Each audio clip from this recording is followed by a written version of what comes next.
These for you people out there in Twitterland. All right. We're going to switch Alright, we're spots. gonna do the switcheroo. Alright, We're going to get on Facebook too, or what? oh, we're live. We're on Zuckerberg, or what? We're live on Zuckerberg Network. TV. All right, here we go. Saints and Sinners, let's do this again. Podcast, Mardi Gras time here in New Orleans, Louisiana. We're back. No Poncho tonight. Poncho is supposedly coaching or doing something like that with baseball. They must be desperate if they have Poncho. So we're going to come in here with a little subliminal message right here, known as those boys from Southern California. We're going to rock a little Sublime. Yeah. They were a really good band. It sucks that the lead singer had to go and die on us. Yeah, do not. Look, this is like a fucking anti-suicide message if there was one. So many great artists in the 90s gone, man. Kurt Cobain, Bradley from Sublime. You know what I'm saying? I mean, did he kill himself or did he drink himself? I think it was one of those things. The guy from NXS, the lead singer of NXS, same thing. I mean, man, some great musicians from they were kind of an 80s band too, but they were still in the 90s doing their thing. Yeah, Dave Matthews still kicking, huh? Dave Matthews still going on, man. They're still doing their thing, man. They'll be selling out Jazz Fest, putting a big crowd at Jazz Fest. But anyhow, man. All right, we're going to get into this, man. We're going to start off with a little brief, repping the Pels real quick with a nice over-the-weekend win against those lowly Lakers. That was a big win for most Pelicans fans. Very lowly right now. That was a major win because, all the Anthony Davis saga, ever since he wanted to come out and be traded to the Lakers, his first hand-picked team before he created his fucking little wish list of his. It was nice. Without AD, you go beat LeBron and the boys. They didn't have Lonzo Ball, but that's blah. But I'm just saying. But anyway, you went out there. Julius Randle proved he was the best player on that team last year. They have a 500 record massive with, game. Kenrich with Williams again. Lonzo Ball, and they're like 35% winning percentage without him the last 2 years. They are so 2 games under 500 now. The Lakers, the Pelicans. This was look. To me, a lot of Pelicans fans. You saw it all over Twitter. Our Twitter people know there was definitely they were talking about these blue chip prospects. Brandon Ingram's playing good basketball.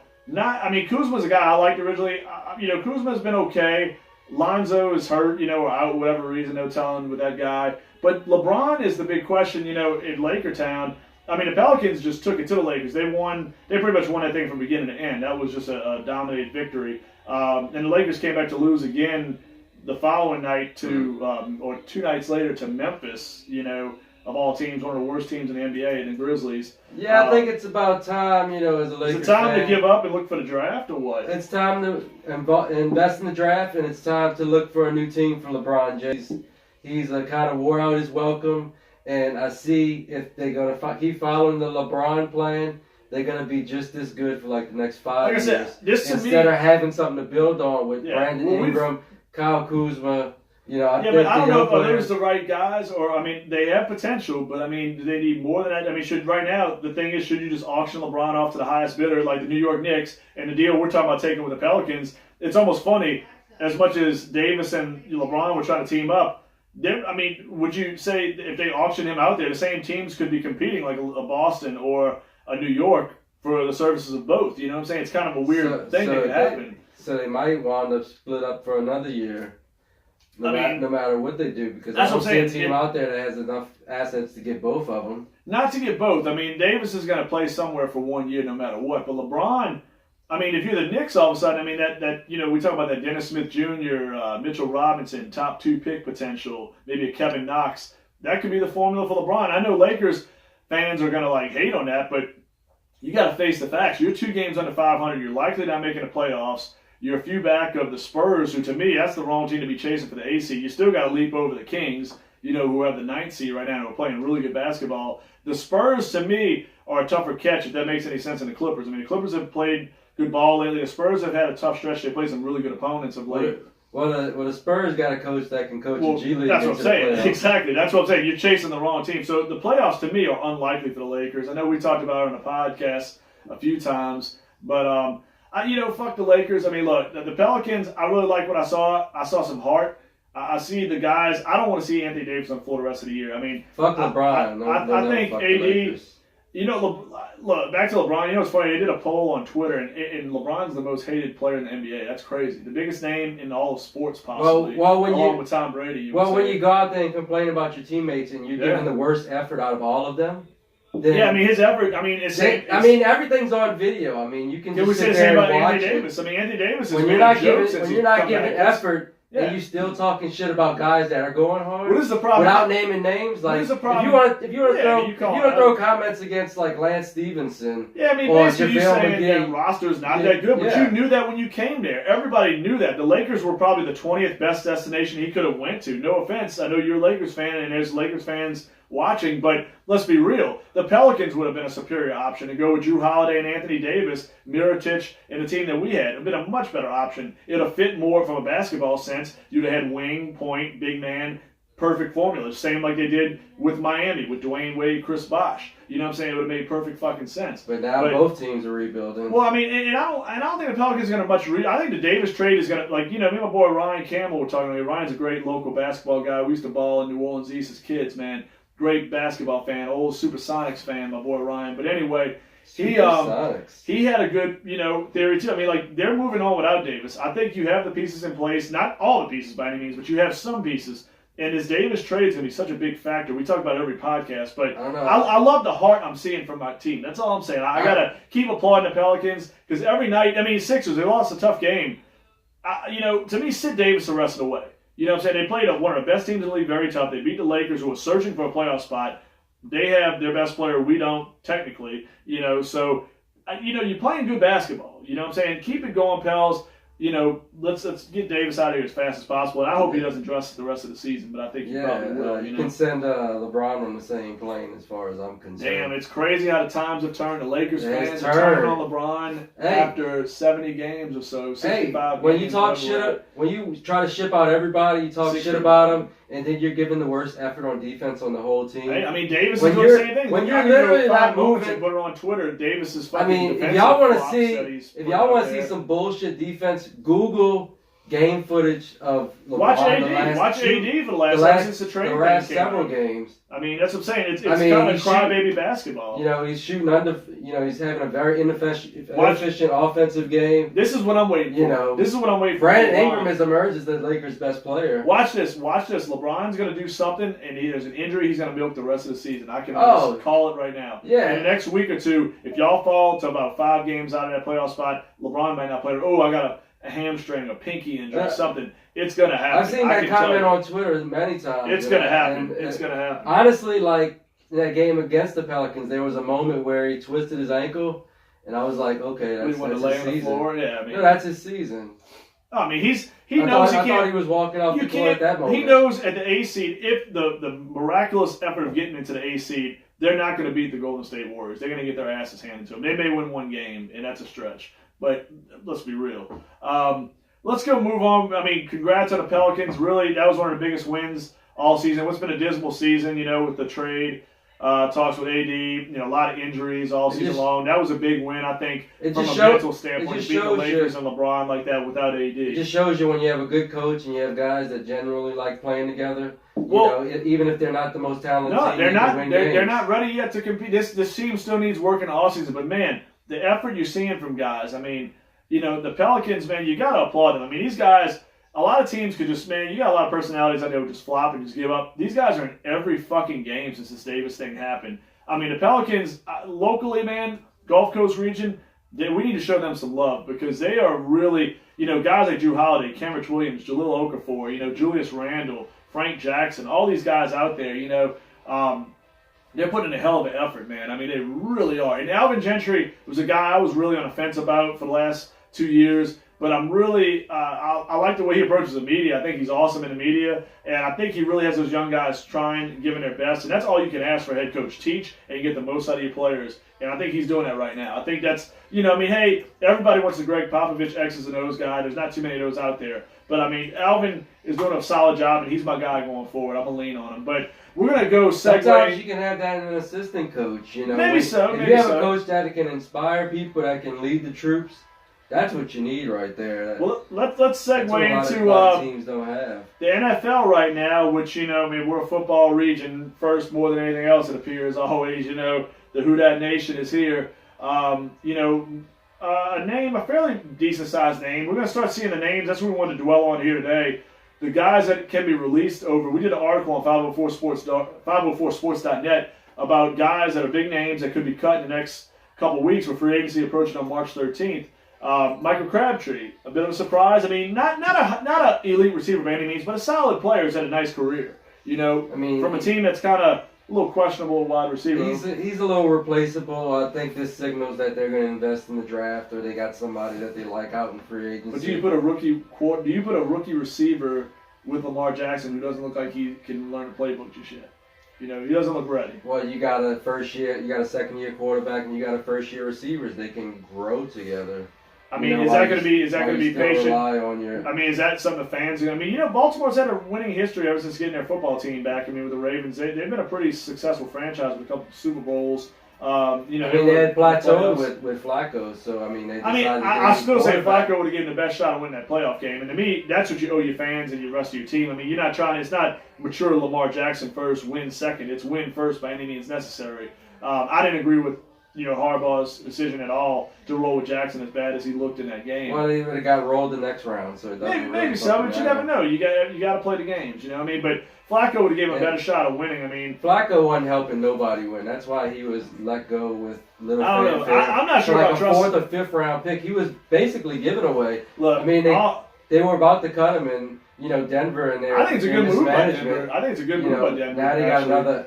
Average-ass quarterback. I mean, but Keenum wasn't average. Keenum was the worst starting quarterback in the NFL. So they're not going to win that many games. I mean, I don't know. I mean, they're stuck in mediocrity with him. They're not going to be any better than. I mean, I don't want to go into the whole Denver Broncos spotlight, but I'm saying I think it's a good move for Denver. I think they have a top 5 capable defense. They definitely have the potential there still with Von Miller and those guys. I mean, we talked about Von Miller as a trade possibility a couple podcasts ago, but it doesn't look like that's being talked about much, so they're going to keep him. I like Cortland Sutton. Deshaun Hamilton, Philip Lindsay had a great rookie season. Maybe things work out. Maybe the change of coaching. I think Vance Joseph wasn't the guy. Maybe things change in Denver. You know what I'm saying? Flacco's not a horrible. He's not the worst starting quarterback in the league. He's not the worst guy out there.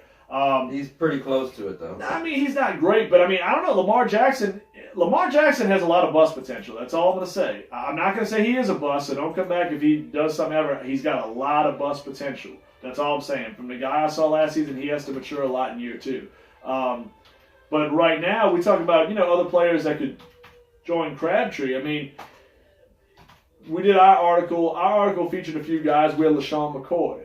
We had Jimmy Graham, Malik Jackson.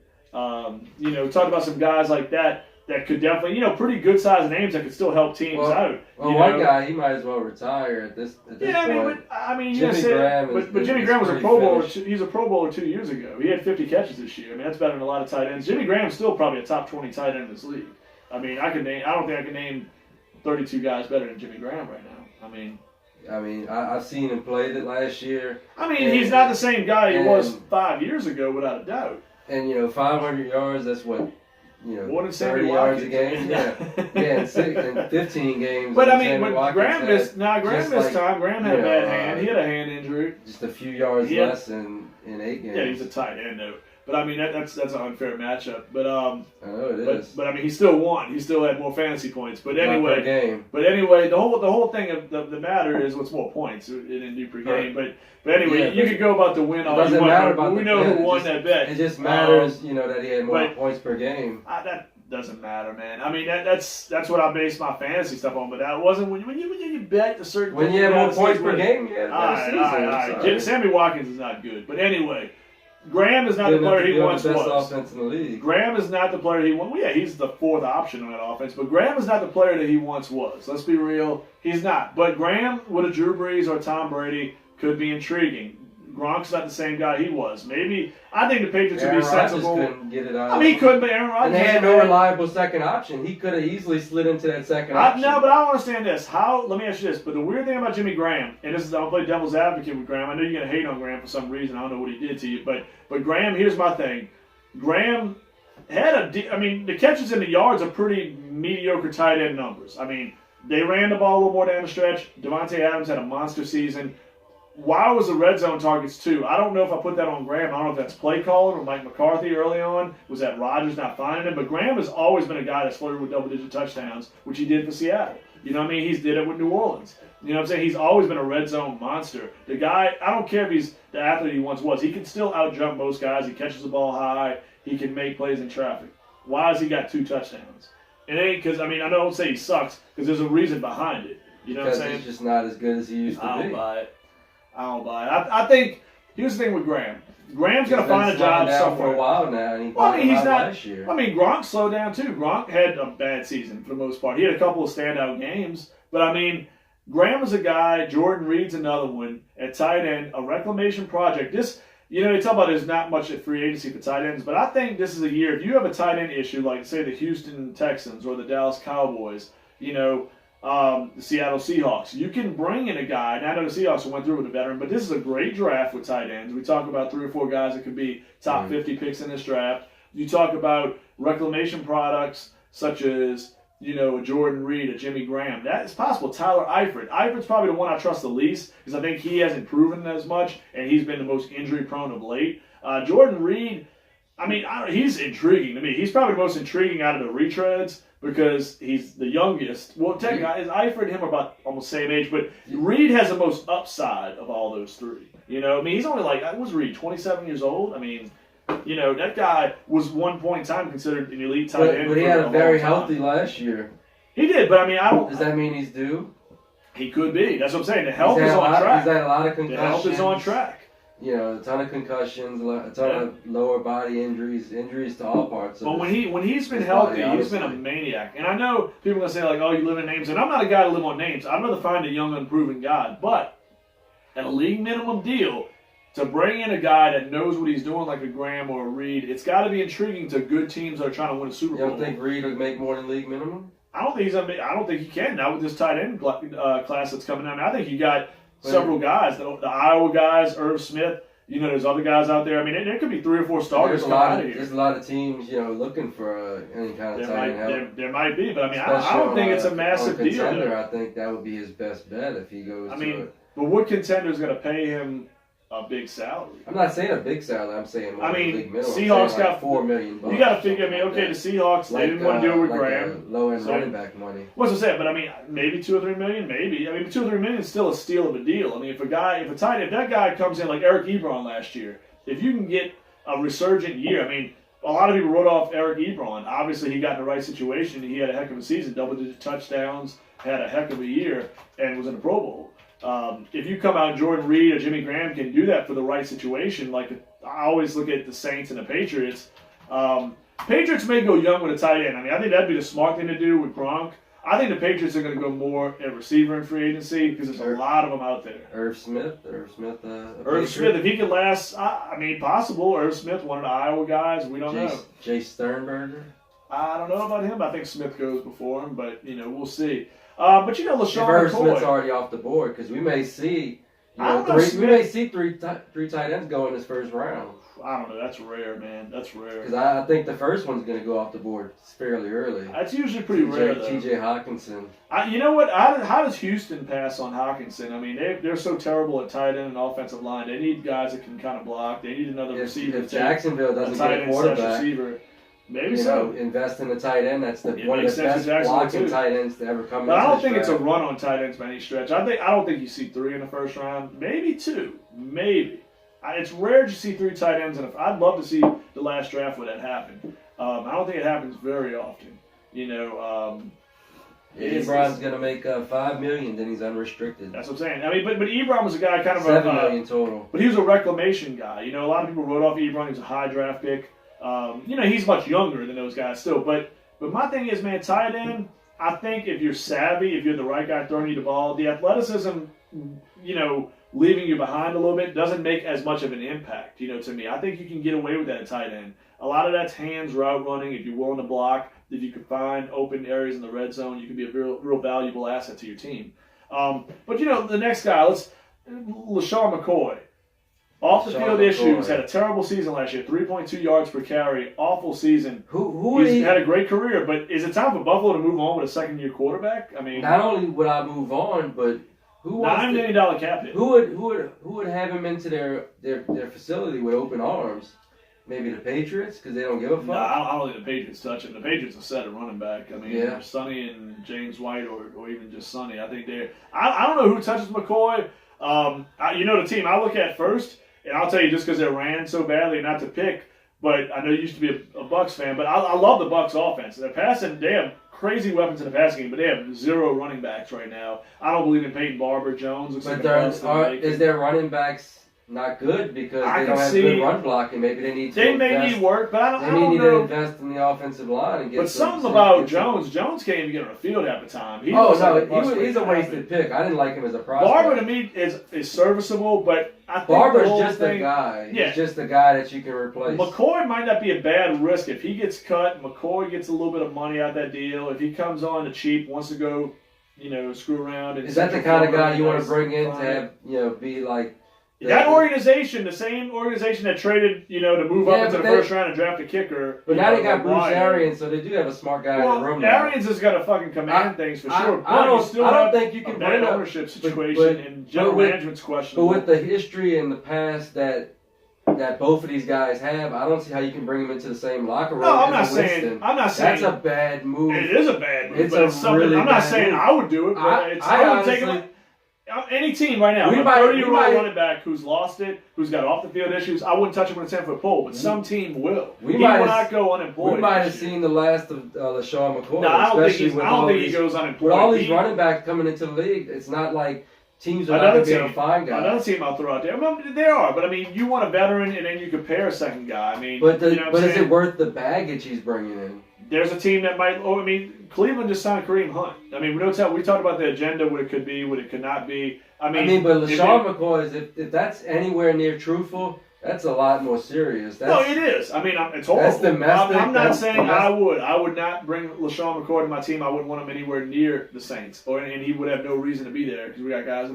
That's like one step away from like a Ray Caruth. Like if these allegations are true. But here's my thing: the Jets. Maybe you're right. Maybe there is a chance he doesn't play. I think it's still 70% that he plays with somebody next year. I think watch out for the Jets. They gave McGuire a shot down the stretch. He didn't really run with that. We talk about Le'Veon, but that's a lot of money to invest. If I'm the Jets, they got a lot of money. Cap space. See, the thing about cap space, and we talked to Chris Knowles about this with Gumbo Sports. He's got $75 million with the Texans. Guess what? By the time your rookie class is in, by the time you re-sign Clowney, by the time you re-sign Matthew, that's more than half of that's gone. Then you got to still go address your deficiencies at that point. The cap space, it's great to have cap space because you can do things, but it ain't a ticket to paradise. There's no fucking Eddie Money going on here. But I also it's not think 2 tickets to fucking success. It's not. But they have the young quarterback, so but we don't know. They can use him being on a rookie. That you have to build around young quarterback. You do. If you don't believe in him, then you're already lost. No, you gotta believe. You gotta give him offensive weapons. They have a glaring hole at running back. But there's other. Do you not take a flyer? Do you not get more economical? Spend a third on a Tevin Coleman. Bring him in there. Go get better on defense. Go get better on offensive line. No, like a third. Yeah, that's what I'm saying. I honestly think a guy that can make $5 million as opposed to $15 million. But He's not going to make $15 million. I promise you. He's going to get. I don't know. He's going to get blackballed. He's going to get blackballed by the market, and then he'll have to sign around 8. But there's a team. There's a team. San Francisco. He's not going to get it from anybody. Jets. There's somebody out there, Tampa. If the whole league cannot sign Kaepernick, the whole league could decide not to get that. No, but that's a lot different because that's million. Political. But people are fucking. The owners were dipshits. I don't want to get into the politics of things, but you know what that was. Le'Veon is still a top 5 talent running back. But I'm saying, he might be fat as shit right now. But he might be a little overweight. He's not, he's a little bit off his game. I'm telling you, it's like Oreo Sundays. It's like against the Shield, like he's warm with owners. So the owners band together. I believe it. I think they did with Kaepernick, but I don't think they did. And running back's just not a position worth giving anybody. But here's the thing. Look at Eric Reed. He was kind of blackballed slightly. Now the Panthers just gave him a big deal. He got a massive contract for a safety. What do you got? A 4-year deal worth 20-something million. Safety's more important than running back. No, I don't think it is at all. I don't buy that. I don't buy that for 1 second. Yeah. I think running back. No, you can find running back anywhere on the field. Todd Gurley. They're the most replaced. The teams that got to look at Twitterland. He will not win this. The 3 or 4 teams. The most overrated position in the world. I'm not saying they are, but you have to be good at it. You don't see Tampa making the playoffs for the last 10 years. Because they don't have any run blocking. Because they don't have any good run blocking. Detroit. They never invested in their offensive line. That's Detroit, why, Tampa, yeah, because they had Oakland. shitty offensive lines. We have a fucking trend going. Yeah, Seattle, we have a trend. They don't have good Seattle run blocking won a Super units. Bowl 'cause of And they don't have Marshawn good Lynch. coaching in their run blocking. Look at 3 of the last It's 4 not teams. the running back. Look at the it's 3 of the last 4 It's teams. the system. 3 of the last 4 teams. Todd Gurley, Alvin Kamara, Mark Ingram, Sonny Michel, James White. All excellent running backs. It's not 3 the of 4 running back. teams. It's the system and the offense that paves the way for Oh, man. running backs Look, to look good. I'm not saying You the could system put about don't have 10 anything to different do with it. guys in I any don't of buy those that. positions, I don't buy and it they'll be completely. just as good. That's why when a running back gets hurt, good team, the team I don't buy keeps it doing completely. exactly what they were doing before. I don't buy it completely because it showed up with Gurley in the Super Bowl. If Gurley was 100%, the Rams had a much better shot of winning that Super Bowl. I don't think That you just say that because the game Todd was Gurley's close. not replaceable with the Rams. There's no way. That's He just was. crazy talk. He's not replaceable. C.J. Anderson had 2 C.J. good Anderson games. put up the 2 same good numbers games. he was putting up. Well, how if not come- better. Let me ask you this: when Ezekiel They Elliott, made it to the what about final. Dallas They made Cowboys. it to the Super Bowl with Dallas C.J. Cowboys. Anderson. No, they didn't make it. They got there because that's like saying Nick Foles single-handedly because won the Eagles the C.J. championship last Anderson year. put up No, a without bunch of Carson yards. Wentz, you don't even get there. I'm saying, here's my thing. No, but check it out. Check it out. running backs are not that important. They are important. They're not. There are a lot of them out there. I We mean, can a lot make of a- it does have to do with your We offensive can make a line. bet right here Ezekiel live on the Elliott. show. Ezekiel Elliott. I bet No, you he don't wanna doesn't lose make another $15 bet. million. I bet you he makes over 12. He doesn't make Absolutely. 15 He makes million a 12 year. million. He guarantees he He's makes not 12. making 15. You just said 15. Well, I'm saying to he has the viewers. potential. Somebody may pay him 15. I'm not fucking. Charles a handing out lot the different contract. from fucking It's $3 million off. 15. That's a I'm big saying difference. Tevin That's Coleman. The whole nother- point of this, That's a before whole you got other on this player's rant, salary. you got $5 million coming off of a possible Tevin Coleman. He's going to make more than $10 million. I'll bet any amount of money. Bet any amount of money. Le'Veon Bell's in double figures in the millions next year. That's just crazy talk to say he's not going to be. 10 million is about where I No, cap him. he's 13, 14 million, somewhere in that area. Maybe 15. Somebody might give him 15 million. It is possible. Y'all remember when we talked about this? Remember on the that show? too. Remember that he said the Lakers are going to make the playoffs like 2 weeks ago too. But here we go. Let's talk about this. All right. And you, LaShawn and you thought McCoy. the Pelicans was going to win the title at the beginning of the season. No, I liked our start of the season, man. We can't joke. We can't have fun with it. I mean, hey, the Pelicans had a lot better shot than the Lakers coming into the season. They actually got to the playoffs last year and beat somebody. Swept fucking Portland Trailblazers. But anyway, let's get on to the next guy. We talked about McCoy. We talked about Graham. What about some defensive players? You got Malik Jackson from Jacksonville. They're a loaded defensive unit. They have a lot of big contracts. They don't have much cap space. They're actually the last team in the league, I think, as far as cap space goes. Sean Lee with the Cowboys. That's another one who's Sean probably on the Lee. way out. Another good player that could be had. Often injured, but good player. I mean, if you can get Sean Lee for a good deal, I mean, it'll be worth his injury history. Yeah, I mean, with Van Der Esch and with Jalen Smith, they're going to go. He's expendable. Yeah, he's going to be gone. I mean, they got to get better at tight. They need a tight end. They could be a team. Well, they don't have a first round pick because of Amari Cooper trade, but they can go get a free agent tight end. Maybe one of his retreads. Maybe they draft somebody in the second round. But they have to get better, I think, in certain spots on defense. And then you got to pay Lawrence. That's a big. Lawrence is going to make some cash. Let's be real. He's the biggest free agent in the market. You know, DeMarcus Lawrence is the man right now. Guys that can get sacks are like the most highest paid guys besides quarterbacks. Well, that's what I'm saying. He's the man right now. I think they want to re-sign Dak. That's the word. I don't know if it's the right move, but they swear it is, Dallas fans. But they're about to invest hard into Dak Prescott. Maybe it's a little blind. Do they have one Maybe more? it's a little stupid. But they haven't. But they're going to do it. He's a free agent at the end of the season. Yeah, right? but they're already talking about giving him an extension. That's probably $15 to $18 million, somewhere in that range. You're going to have to pay and get a tight end. You got to get better at that position. I think there's a lot of talk about Beasley. You got to retain Beasley. You got Cooper now long term. Elliott's making money. Offensive line's one of the highest paid units in the league. I thought Beasley was catching 100 passes for the Patriots next year. I don't know. Beasley could. I mean, they could always re-sign him in Dallas. That's what I'm saying. It's a question they have to. I mean, look, I think the Patriots are going after. Beasley would be my third choice if I'm New England behind Adam Humphries and Golden Tate. Honestly, maybe even Jamison Crowder. You got Cooper. You got Gallup as your number two. You need Why not invest in the draft and get you a slot guy? They have a lot of them in this draft. They have a few number ones, but they have a lot of Dak has a interior familiarity. Receivers that can really help a team. It's in this about draft. it's about it their doesn't even have to philosophy. be in though. the first 3, maybe And 4 rounds. to me, that's a team. I'm gonna go for a second and prove a little bit of a point. Look what happened when Elliott went out. That team was a disaster running the football. So the running the back whole does make offense, something. the whole The offensive running back line has to have went out. something to do. But I mean, come on, he's played with less than 100% offensive line, and the dude's money every week. I mean, Elliott's one of the elite backs in the league. But I'm saying that goes to show you need a running back. I mean, I'm not saying they're not. They're like I said. My thing is not so much disagreeing Rod with you, Smith can do like 90% of what he can do.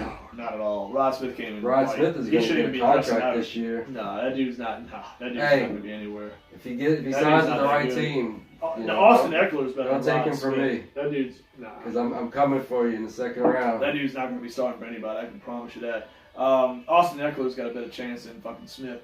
But I mean, let's look at Sean Lee. Dallas fans love him. You know, really good player. We hear he's a great locker room guy. He's a guy, a contending team. You know, whoever it is. Think about landing spots. I mean, with Lee, I mean, there's a bunch of teams that could probably be in on him. I mean, to me, you figure any team that feels like they got a shot, you even throw like a Kansas City needs help on defense. You always say about the Patriots because they always invest in those retread guys and the guys who they can get at a really good value. I mean with Malik Jackson and Jones, I think that would be you have the start of a really good line there that can. Well, no, I'm saying, but you got, but I'm saying Sean Lee could go just about anywhere, in my opinion. I think you'd have about 15 teams that think that they have a shot at winning the Super Bowl next year, even though some of them might be a little out of their shit, off their shit. But Sean Lee's a valuable commodity. Malik Jackson, he's an interesting one with Jacksonville. They have too much depth. Taven Bryan's a first-round pick. We noted that in an article on 504sports.net. Bryan's a first-round pick last year from the SEC. He's going to be probably the guy that takes over. Marcel Darius, a free agent too. I think they gave up a little bit to get Darius. They gave up a high pick. So to me, it makes sense to ride out Darius over Jackson at this point. I think he's slightly better. I think Jackson walks. Jacksonville needs cap relief. Jackson's a guy, could find his way on a defensive line, a rotational piece for somebody, going forward. I mean, add a game thing and cut Blake Bortles. I think Bortles could be gone. I think Jacksonville with Moncrief, he's done probably over there. Bortles, they got some changes that need to be made in that team. But I think the next couple of weeks is going to get really interesting.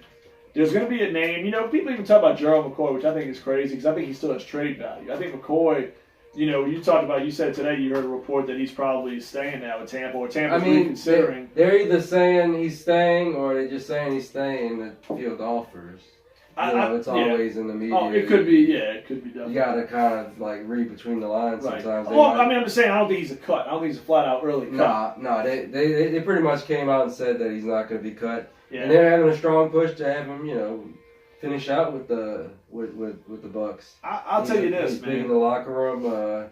If they could ever, build around him and give him a couple guys, except for a few decent linebackers. But is it time for the Bucks to move on? I mean, as a guy that's kind of teeter-totters as a Bucks fan, do you feel like would you be better off getting even a second or third round pick or a fourth, getting a cap relief and moving forward a younger unit on defense, or if you got Quan Alexander, you got to resign as well. That secondary is a fucking train wreck.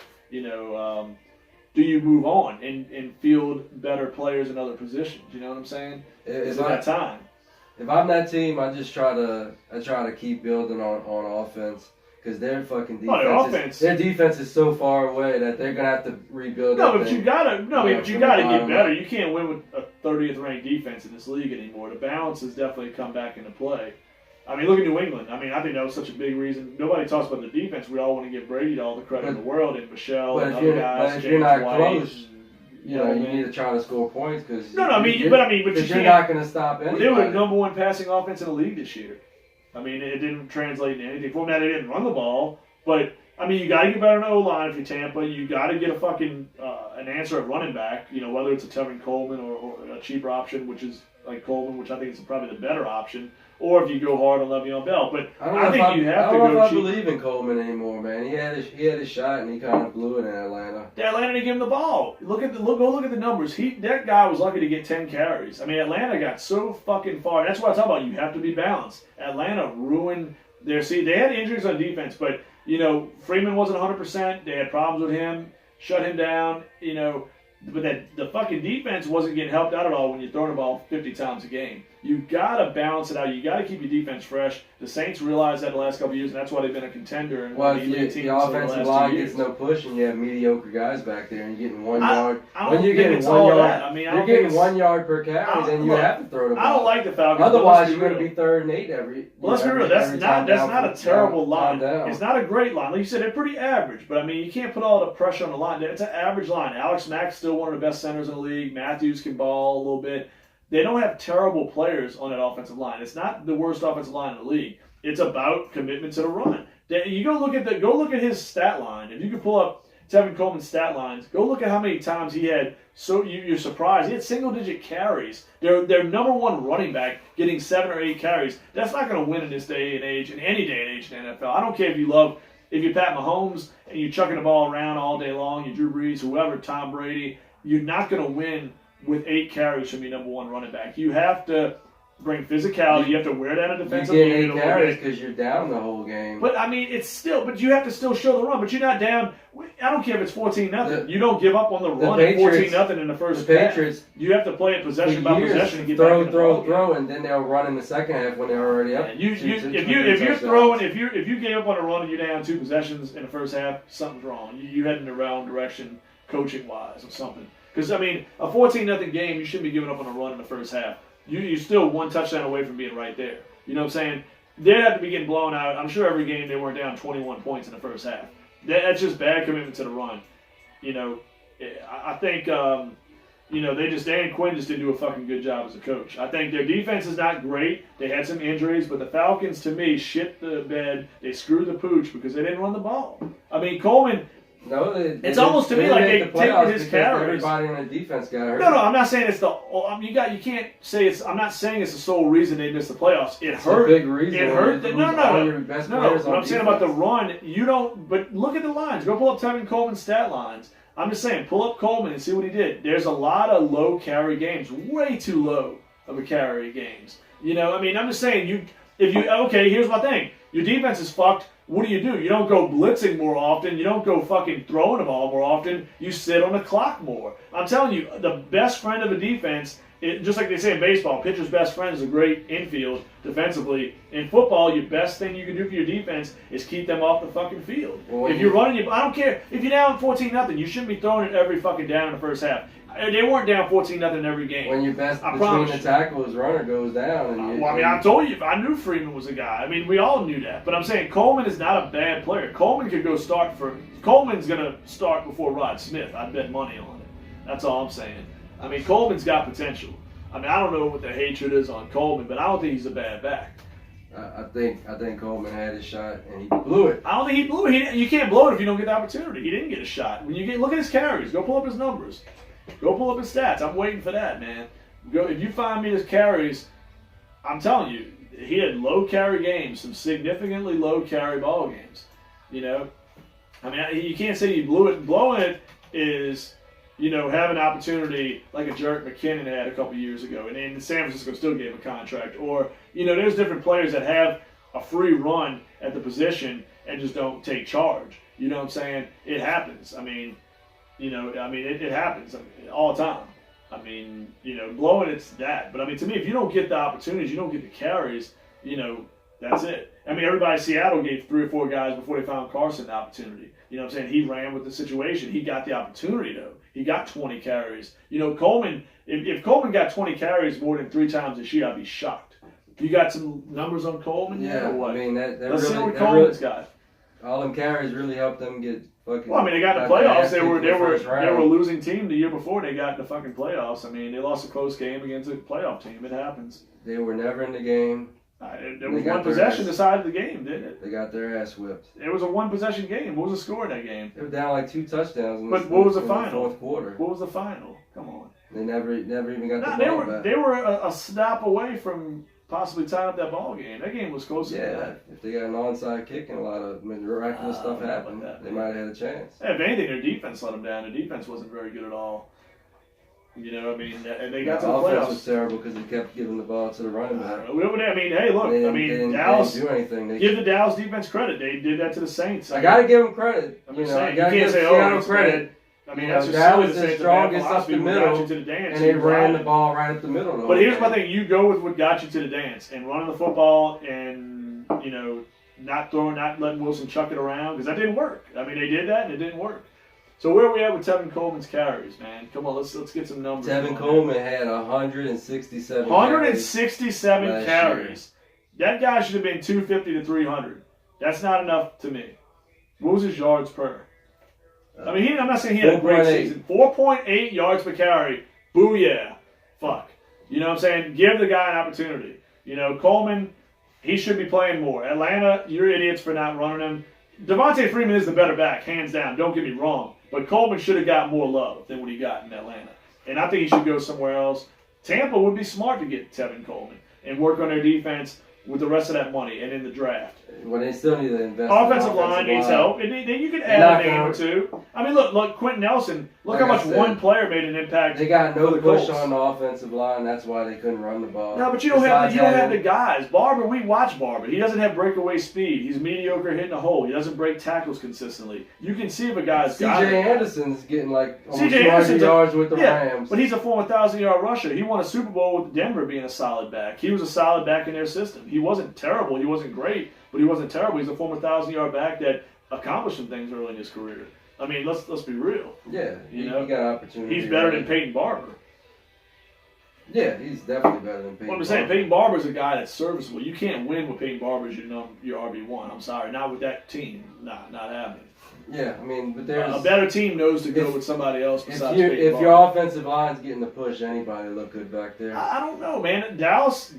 Look, I'm telling you, all the time Elliott Smith, whether suspended or injury, that team's never been the same. Guys like McFadden, Rod Smith, nobody seemed to take that job. I'm not saying take the job, but nobody could do anything. They can't even have a respect. Those guys all had similar yards per I'm carry. not saying I believe in offensive line as much as anybody. I'm a big proponent of offensive line, pass rushers, and quarterback are the biggest three reasons you win Super Bowls. Offensive line and offensive system is what makes running backs to me are more important. I think the original thing we were talking about safeties. I just got to give running backs more important. I respect safeties. Not saying nothing bad about a safety. But safety's your last line of defense. It is, but you need. If it wasn't for the safety play last year in the playoffs, the Saints might have won the Super Bowl. No, it's not that. And my boy Fancy Jesus could attest to that, because there was a lot of things you did wrong in that game. Your pass rush was weak. You were a little bit too non-aggressive, too lackadaisical with Case Keenum when you should have been coming hard after him after he was rattled in the third quarter. You should have been sending constant pressure at him, forcing him to win the matchup, with Diggs and Thielen against our corners. I think it was just poor effort. I mean, also, the offense did nothing the first half of that game. I'm not blaming Marcus Williams. Being blamed for that game is the silliest thing. I always say people that blame Marcus Williams don't know football, because Marcus Williams got you a key turnover in that game, and everybody forgets that, the interception earlier on in that contest. But to me, your offense shit the bed in the first half. That's why you lost that playoff game, and your defense wasn't nearly aggressive on the front seven. But it came down to one play. But I mean, it shouldn't have came just down like to one this play. year's game. It shouldn't have came down to one play, but it shouldn't have come down to one play. Yeah, absolutely. But to me, a mistake on the field, I can live with what Marcus Williams, what happened to him. I can't live with referees. That's a different story. But to me, Marcus Williams, guess what? If you don't have Marcus Williams, I mean, look, I like Marcus Williams. Marcus Williams was one of the key reasons on defense you were improving, last season, in 17 going into 18. Safety is your last line of defense. No, I mean, I'm not saying it's not important, but you have to have a running back. I mean, to me, look how much important than a wide look receiver. how much good safeties impact the whole game. Well, we say it all the time. Wide receiver ones don't matter as much as running back ones. Running back ones win titles. You know what I'm saying? It happens. It happens all the time. You know what I'm saying? Really good running backs win championships. You don't need a top 20 receiver to win a title. Because that offensive line and offensive system putting them in a position. No, I mean, you can say if and this and that, but I mean, guys get it done. I'm not saying guys get it done. I'm saying because of. I mean, the Jaguars, they lost Fournette most of last year. You think that it was only Blake Bortles? I mean, that was part of the reason the Jags had this. It was still a top 10 defense. I mean, what's his face? Yeldon played okay. I mean, for fantasy is one thing. You can't look at fantasy Yeldon football. played just as good as he did. Nah, that's he fantasy football. He put up the same numbers. That's fantasy football. Bortles shit the bed. He played way worse and was It's the guy different, we though. thought he was. That's why they fucking lost. Bortles had has a something to fucking do with it. good Absolutely. year. He's terrible. He had a really good year. Leonard Fournette's healthy. Year. You can't lean on TJ Yeldon. That's the thing. Everybody thinks any back out there can get 20 carries. That ain't how football works. There's not a lot of guys that can withstand that. TJ Yeldon couldn't get 20 carries. and take the load on his shoulders the way Fournette could. Fournette could barely take it. He's always getting hurt and busted up. He got hurt. I mean, he's been in the league 2 years. He had a good rookie season. The same thing happened his whole college career. I mean, because LSU overworked him, absolutely. But I'm saying he was a beast. I'm saying overworked. He couldn't handle it either. What I'm saying, but overworked. No, but there's a difference between if you overwork anybody. Doesn't allow for him. If you overwork any player, you can't give a guy. I mean, Les Miles knew that was his meal ticket. You know what I'm saying? You can't overwork any back. I don't care if you're Walter Payton, Barry Sanders, but Jim you Brown. want to give Tevin Coleman 350 carries. No, I want to give him more than 170. Fuck, I mean, the average carries in the league are between 240 and 260 or more. I mean, that's what I'm saying. That's a joke. 170 or whatever he had. I mean, come on. The problem with that team is that dude needed 5 carries more game. Ish Smith didn't help out. Not even 200 carries. Eno Smith played well. They didn't run the ball. They're not that these guys aren't good. They just did not commit to the run. That's why Atlanta was drafting as high as they are this year. That's why they were watching the Saints in the playoffs. Simple as that. All right, with that, we are going to get out of here. We have 45 minutes. Parades going down. Hey, we check got out our sponsors. tomorrow. Sponsorship deals going down. Loyalty Multiple Club. sponsorships. Loyalty Club. Check them out. Break They're them on down, Folk bro. Street. Break them down. It's not just clothes. It's a lifestyle. But we out of here. Break them down, bro. We'll see y'all at the parades. Knicks tomorrow. Not the New York Knicks. It's still going.